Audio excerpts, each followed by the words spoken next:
College football is back, baby, and what better to do than a nice little mock draft? So let's get into it. Alright, so I do think it's important to note that this is not my draft order. This is just PFF's draft order, so don't get mad at me, get mad at PFF.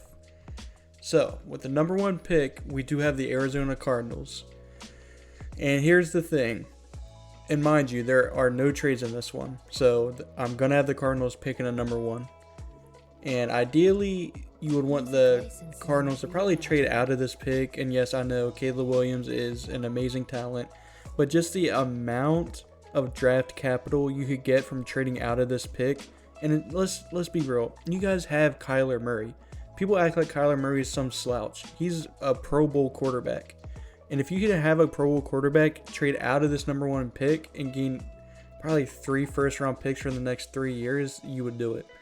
But in this scenario, we're not doing trades, and the number one prospect and one of the best quarterbacks I've seen in a long time is Caleb Williams. And it is possible to get out of Kyler Murray's contract. It's going to be a lot of dead cap, and it's going to be a pain to do it, but it can be done. So in this mock draft, we are going to go with Caleb Williams, number one overall, to the Arizona Cardinals, and we can try to figure out what to do with Kyler Murray. And if the Cardinals also have the second pick, I just think this is a perfect opportunity to get one of the best quarterbacks that we've seen in the draft in a very long time, probably since Trevor Lawrence. And they get one of the best wide receivers we've seen in a long time, probably since like Jamar Chase. And I think Marvin Harrison might even be better than him. But pairing up two, and I hate using this word because I think it's very overused, but two generational talents at two different positions that are very important. I mean, this is a dream scenario for the Cardinals, really. Moving on to number 3, we do have the Colts. And I think the Colts just really need offensive line help. I'm not a very huge fan of Bernhard Raimann. And so I think we're either between tackle Olu Fashanu or tackle Joe Alt. Now, I think year one, Joe Alt is going to be the more productive player. Now, in 3 years, it might be Olu Fashanu, because Olu Fashanu is an amazing tackle, but I think he might have a slower start in the NFL. I don't think he's got a great anchor, and I just think Joe Alt's very technically sound. So I'm going to go with the Joe Alt. This could be a toss-up. It could very easily be Olu Fashanu, but I'm going to have the Colts taking Joe Alt. Moving on to number 4, we have the Tennessee Titans. And the Titans could go in a number of ways. They're kind of in this weird in-between to where they're half rebuilding, half competing with Ryan Tannehill and Derrick Henry and DeAndre Hopkins. But they're also not good enough to compete, so I think they really need to just tear it down. And this could be a play for a quarterback, someone like Drake May. But they traded up in the second round to get Will Levis for a reason. I think Will Levis deserves at least to start a year and see if he can, turn into anything. And so I think the Titans should either turn their attention to getting a weapon like a Brock Bowers or getting someone on the defensive line like a Jared Verse, because their defensive line is pretty lackluster aside from Jeffrey Simmons on the interior. So I think I'm going to go with Jared Verse. Jared Verse is a top 5 player in the class. He would have been close to a top 5 player in last year's class if he decided to come out then. So I think you can't go wrong with someone like a Jared Verse. Moving on to number 5, we got the Tampa Bay Buccaneers. And newsflash to everyone, Baker Mayfield isn't a starting quarterback. He could be a pretty good backup. I don't know if he's got the personality type to be a backup, but he's not going to cut it as a starter in the league anymore. And so I think the Tampa Bay Buccaneers are jumping up and down with Drake May sliding all the way to pick 5. So we are going to go with Drake May there. Moving on to the LA Rams, they finally have a first round pick. And we are going to probably look towards the offensive line. Now, some would say that the Rams aren't the best in developing offensive line talent, but they really are in desperate need, and they're kind of in the same position as someone like the Titans, where they're in this half rebuild, half competing with Matthew Stafford, Aaron Donald, Cooper Kupp, but like I said with the Titans, they're not good enough to compete, and that's why they're also picking at 6. I don't think PFF has much faith in them either. So I think they just need to kickstart the rebuild and just get a nice young tackle who's going to be really good in the next few years and get someone like an Olu Fashanu. Moving on to the Raiders. We could look towards a quarterback here as well, because I don't really think Jimmy Garoppolo is their long-term solution. But they also need desperate help at cornerback. And Kalen King and Kool-Aid McKinstry are just very enticing cornerbacks. And like we've seen in the past 2 or 3 drafts, the cornerbacks, the elite cornerbacks go early, as you've seen with Devin Witherspoon last year, as you've seen with Sauce Gardner and Derek Stingley the year prior. Cornerbacks typically go in the top 10. And when you have someone like the athlete of Kool-Aid McKinstry or Kalen King, I think they're both have a high chance of going in the first round. In the top 10 picks. So I'm a bit of a bigger fan of Kool-Aid McKinstry, not by much. I think they're both very solid cornerback prospects and deserve to go somewhere around the top 10. But I just love the man coverage ability of Kool-Aid McKinstry. I think he's a great athlete as well. And I think he's a perfect fit for the Raiders. Moving on to the Bears. The Bears could use some more weapons for Justin Fields, but they also could definitely use some help on the defensive line as well. And I'm a big fan of Chop Robinson. I know he's kind of like a polarizing player. I know some people don't really like him, some people really like him, and I think I'm on the train of really liking him. He needs to show a bit more consistency for sure. I would definitely say that, but he shows flashes of a top 10 pick potential, definitely. You just got to see a little bit more of it, and I'm banking on him kind of jumping up and taking a step and becoming that elite edge rusher. And so we're going to have the Bears taking Chop Robinson with the 8th overall pick. Moving on to the Washington Commanders, this could be definitely a prime pick for Brock Bowers, and he is falling a bit in this mock draft. You see with tight ends can go in the top 10 picks, like you see with Kyle Pitts, but I think we're going to go in a different direction here, and I think we're going to go with, some people are definitely going to hate this pick, but if they're picking at number 9, that probably means Sam Howell wasn't that great. And I don't think the Commanders are going to have a long leash on Sam Howell. I do think if they are in the realm of picking a quarterback in the draft, they will. And if they have a top 10 pick, I'm not going to go Bo Nix. I'm not going to go Michael Penix, but I'm going to go Quinn Ewers. Now, he hasn't had that great. He didn't have that great of a season last year. But there's no denying that the arm talent's there. He just needs to work out the kinks. And I think he's going to take a big step this year and kind of solidify himself as that 3rd quarterback in the class. Because right now there is a question on who the 3rd quarterback is. I don't think there's no arguing that it goes Caleb Williams 1, Drake May 2. But that 3rd quarterback could, some people say is Bo Nix, some say Michael Penix. I've seen a lot of people hopping on the Riley Leonard train. But I still think it's Quinn Ewers. He was a number 1 overall recruit for a reason. He's got an insane arm. He just needs to put it all together, and I think he will. Moving on to number 10, we have the Atlanta Falcons picking. And I think they mainly need help in the secondary. AJ Terrell is good. Didn't have that great of a season last season. But I think pairing up AJ Terrell alongside someone like a Kalen King could be very, very interesting. So that's the route we're going to go there. Moving on to number 11, we have the Green Bay Packers. And this could be another quarterback pick. I'm a pretty big fan of Jordan Love. I think that he is capable of being a starting quarterback in the league. Picking at 11 means that they didn't have a great season, but also not a terrible season. So I don't think I'm going to choose a quarterback here. I think David Bakhtiari is not going to be around much longer. He's getting up there in age. He's also in trade rumors with the Jets. So I think an offensive tackle could fit in pretty nicely. Now, do we go with Graham Barton? I don't really think so. I think he's kind of in that Peter Skoronski role where he's kind of a tackle, but more likely a guard in the NFL. JC Latham, I think, is in play, but I'm not the biggest fan of JC Latham. He's a big dude, but he's got a lot of things to kind of clean up on. He had a ton of penalties last year. Amarius Mims has showed amazing potential, especially his first start. He was crazy. Then he kind of tapered off a bit, but I think all the talent and potential is there for Amarius Mims, and I think this year people are going to find out just who Amarius Mims is. And so I'm going to kind of punch my ticket as an Amarius Mims fan, and I think he's going to rise up a lot of people's draft boards as the season goes along.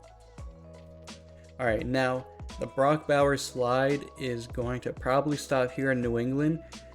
I know they have Hunter Henry, they just got Mike Gesicki, but Brock Bowers isn't even really a tight end. I mean, he could play that big slot role like someone like a Dalton Kincaid is going to be playing for the Bills this season. And I just think you need to get Mac Jones some weapons. If you think Mac Jones is going to be the quarterback of the future, you need to get him some weapons. Juju Smith-Schuster is not going to cut it. Mike Gesicki is not going to cut it. Kendrick Bourne's not going to cut it. I think you need that superstar playmaker. And I think Brock Bowers can definitely be that person, whether you want to play him in that big slot role as a tight end.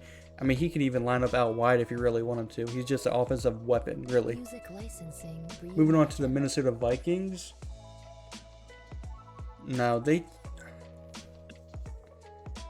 got a few holes on the defense, to say the least.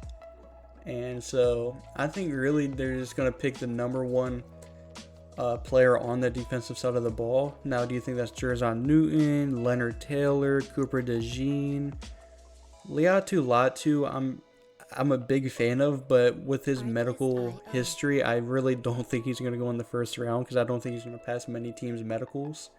So I'm a huge fan of Jerzon Newton, and having him line up there with Danielle Hunter, I just think that's pretty enticing for the Vikings, and any help on the defense they can get, they're going to take, trust me. Moving on to number 14, we have the Chicago Bears. And I think we're going to get Justin Fields some help with this pick. We just took Chop Robinson with the 8th pick from the Carolina Panthers. And so I think we're going to get him some help. Now, do we go Malik Neighbors, Emeka Egbuka? Johnny Wilson's a huge freak. Roma Dunze, I'm not the hugest fan of. So I think it's really between Emeka Egbuka and Malik Neighbors. And I'm a bigger fan of Emeka Egbuka. Now, is he more of that slot player? Probably, but I also think he can win out wide. But him and DJ Moore, along with Chase Claypool and Darnell Mooney, I think that's a really solid wide receiver core. Moving on to 15, we got the Denver Broncos. And I'm looking towards the interior of the defense. Now, do we go Leonard Taylor or do we go Chris Jenkins? I'm a huge fan of Chris Jenkins. I'm also a big fan of Leonard Taylor as well. I think Leonard Taylor has pretty good pass rushing upside. He's also just a very athletic dude. I think we're going to go Leonard Taylor here. Moving on to number 16, we got the Houston Texans. And the Houston Texans need to get CJ Stroud some weapons. Right now they have John Mechie, who I like, but he's coming off an ACL and leukemia. Nico Collins is their number one right now, which is just atrocious. I'm a big fan of Tank Dell, but he's not going to be their number one target of the future. So I think they need to go receiver here, and it's going to be between Malik Neighbors. I'm a big fan of AD Mitchell, but we just need to see more of him. He's hardly played. Johnny Wilson, like I said, is a freak. Xavier Worthy is more of that deep threat. I think we're going to go with Malik Neighbors. Now, he does need to work a little bit on his route running. I think he's really good after the catch, but I do think he needs to work on his route running just a bit. Moving on to number 17, we got the Steelers, and I know they picked offensive line last year with Broderick Jones, but that right tackle spot is looking not great. And their interior, the offensive line isn't looking great either. And I I know people are going to hate this. I know it. And I'm sorry, Steelers fans. But I think drafting Graham Barton, trying him out at right tackle, and if he's not that great at right tackle, just push him over to guard. I mean, I know it's going to be an unpopular pick, but I'm going to go Graham Barton because you guys definitely need to figure out that right tackle position. And if it's not Graham Barton, he could easily kick us out and be a top 10 offensive guard for 10 plus years. Moving on to number 18, I got my favorite team, the New York Giants, and it's no secret that we have a bunch of number 3 wide receivers. We don't have a number 1 or a number 2, really. We just got a bunch of number 3s, and Isaiah Hodgins, Darius Slayton, Paris Campbell, Jalen Hyatt. I don't think any of them really have potential to be that number 1 target. And so we're not going to go Keon Coleman, not A.D. Mitchell, not Johnny Wilson, not even Xavier Worthy. No, we are going to go with my favorite receiver in the class. I'm not saying he's the best, but he's my favorite. I'm stamping my pick. And we're going to go Troy Franklin. He's a big receiver at 6'2", 6'3", maybe. He's very light. I don't even know if he's pushing 180. But he's a great contested catch. He's got great speed. I think he can be a number 1 receiver on the team. I really do. Moving on to number 19, we got the Saints picking. And I got them going in the secondary most likely. Cooper DeJean's falling a bit, in my opinion. I'm a big fan of Cooper DeJean. Now, is he a cornerback or is he a safety? I like him more at safety. And Tyrann Mathieu not going to be playing forever. I think he's 31 now. Getting someone like Cooper DeJean to learn behind Tyrann Mathieu would be very beneficial for Cooper DeJean, I think. And you can even play him on the corner, on like boundary corner for a year or two until Tyrann Mathieu leaves. So I like Cooper DeJean with that pick. Moving on to number 20, we got the Seattle Seahawks. And I know a lot of people are big fans of Dallas Turner and probably wondering why he's falling so much. But I just think he's a very, very raw prospect. He's got all the potential in the world, trust me, but I think he's really raw. And I know the Seahawks, I don't know if they really go for this type of edge rusher much, but I think Dallas Turner's just got all the potential, and him falling to pick 20 is probably absurd to most people, but I think this is around the pick he should go. So I am going to go with Dallas Turner. I think the Seahawks need all the pass rush help they can get. Moving on to 21, we got the Jacksonville Jaguars. And this is where I'm going to go with Chris Jenkins. They've got good outside pass rushers in Josh Allen and Trayvon Walker, but they don't really have that great interior presence, at least not in my opinion. So I'm going to go with Chris Jenkins here for the Jaguars. Moving on to number 22, we got the Los Angeles Chargers. And I've been doing this a lot in my mock drafts that I've been doing, and that's pairing up Derwin James with Cameron Kitchens. Now, if you don't know about Cameron Kitchens, this dude is a ball hawk. I believe he had about 6 interceptions, and I think he had 3 in one game. Pairing up him and Derwin James in that in the back of that defense would just be very, very fun to watch. So just for that alone, we're going to go with Cameron Kitchens, the safety out of Miami. Moving on to Miami, pick 23. I've got them going offensive tackle. Teron Armstead is getting up there in age. Their right tackle, who is their right tackle? I'm not even sure who their right tackle is.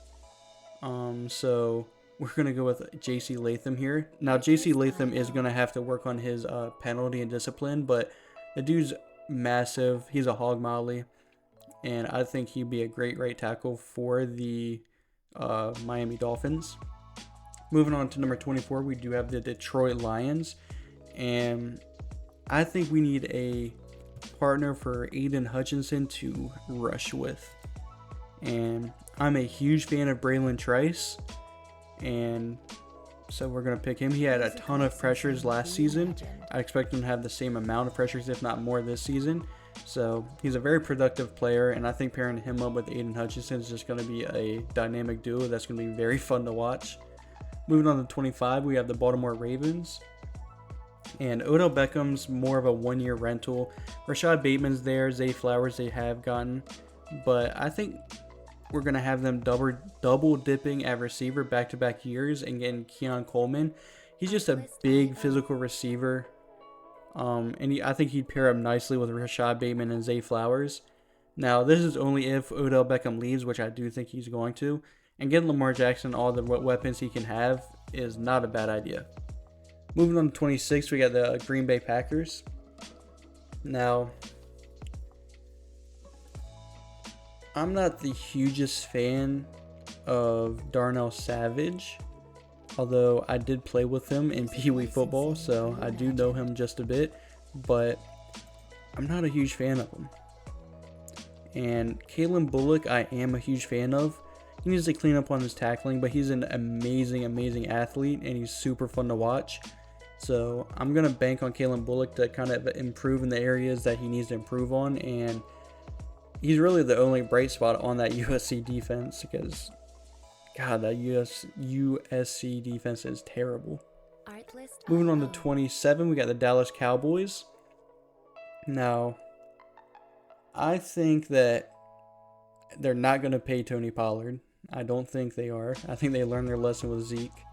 And so I'm going to have them just drafting Tony Pollard's replacement. And it's really a toss-up between Trey Benson and Blake Corum. I really do like Travion Henderson, but we've got to see him bounce back before we kind of hype him up too much. And I really like Trey Benson. I think he's comparable to Zeke, really. So they could get their next Ezekiel Elliott and Trey Benson. And that's what I'm going to have them doing here. Moving on to 28, we got the Buffalo Bills. Now, they've got Matt Milano. They also got Dorian Williams, who they drafted. But I don't think that's going to stop them from taking a linebacker. Now, I think the better Clemson linebacker is Barrett Carter. Jeremiah Trotter Jr. is very good as well. But I just like Barrett Carter. He's a little bit more athletic. And pairing him up with Matt Milano would be a crazy duo. Moving on to 29. I don't really know what to do with this 49ers pick. I mean, you could go quarterback, but I like Brock Purdy. Having him on a very cheap contract and just kind of surrounding him with all the talent in the world, I think is a great idea. So I think we're going to go with someone in the secondary. Maybe a cornerback. I'm a huge fan of Nate Wiggins. And I think we're going to take back-to-back Clemson players. And I'm going to have the 49ers taking Nate Wiggins. Just because the 49ers don't really have much in the secondary at all. Moving on to number 30, we got the Cincinnati Bengals.